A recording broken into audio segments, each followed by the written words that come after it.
Assalamualaikum warahmatullahi wabarakatuh. Kembali lagi bersama saya Indriyanti Ramadana dengan NIM B1B1230010. Saya berasal dari Prodi Ilmu Pemerintahan Fakultas Hukum Universitas Jambi. Baiklah, pada video kali ini saya akan menjelaskan materi yang kedua, yaitu hubungan ilmu politik dengan ilmu sosial. Ilmu politik adalah salah satu cabang ilmu sosial. Ilmu politik memfokuskan pada studi mengenai kebijakan pemerintah, sistem politik, tindakan politik, dan sebagainya.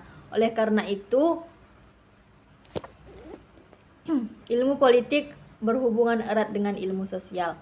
Hubungan ilmu politik tidak hanya sebatas pada sejarah filsafat, tetapi meliputi ilmu-ilmu sosial lainnya seperti sosiologi, antropologi, ilmu ekonomi, psikologi sosial, geografi, dan ilmu hukum.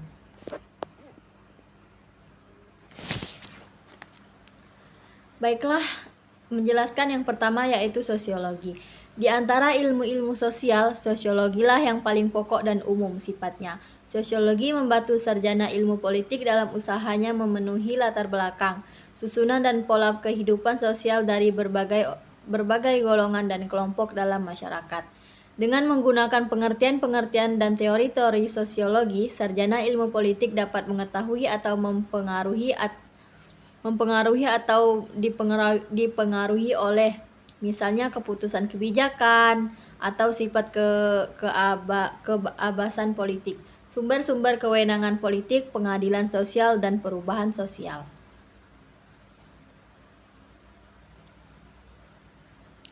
Yang kedua, antropologi.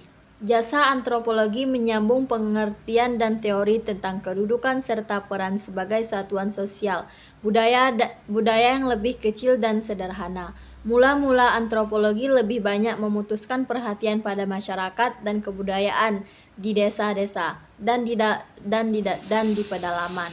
Sedangkan sosiologi lebih memutuskan pada kehidupan masyarakat kota. Perhatikan saja sarjana perhatian sarjana politik terhadap antropologi makin meningkat. Sejalan dengan bertambahnya perhatian dan penelitian tentang kehidupan serta usaha modernisasi politik di negara-negara baru. Yang ketiga, ilmu ekonomi. Pada masa silam, ilmu politik dan ilmu ekonomi merupakan bidang ilmu tersendiri yang dikenal sebagai ekonomi politik, yaitu pemikiran dan analisis kebijakan yang hendak digunakan untuk memajukan kekuatan dan kesejahteraan negara Inggris dalam menghadapi saingan-saingannya.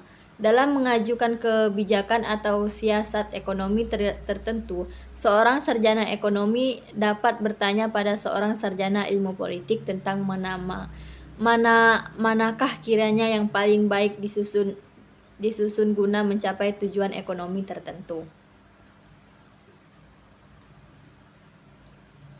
Selanjutnya yaitu psikologi sosial. Psikologi sosial mengamati kegiatan manusia dari segi ekstern lingkungan sosial fisik, peristiwa-peristiwa dan gerakan massa, maupun dari segi intern, kesehatan fisik perorangan, semangat dan emosi.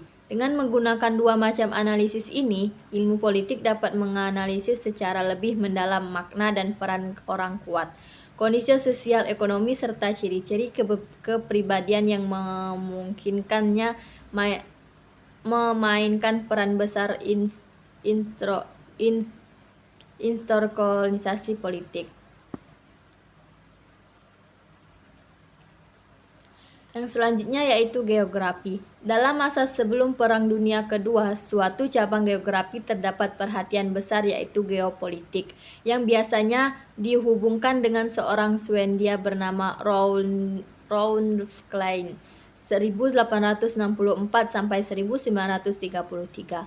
Ia menganggap bahwa di samping faktor ekonomi dan antropologi, geografi mempengaruhi karakter dan kehidupan nasional dari rakyat dan karena itu mutlak harus diperhitungkan dalam menyusun politik luar negeri dan politik sosial. Dan ada pula ilmu hukum, terutama di benua Eropa. Ilmu hukum erat kaitannya dengan ilmu politik karena mengatur dan melaksanakan undang-undang merupakan salah satu kewajiban negara yang penting.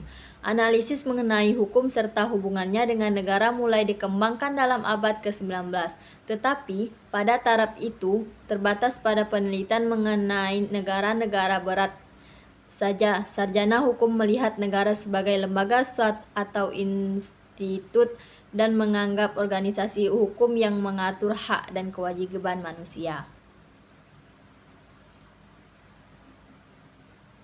Mungkin hanya itu yang dapat saya sampaikan. Kurang dan lebihnya saya mohon maaf. Saya akhiri. Wassalamualaikum warahmatullahi wabarakatuh.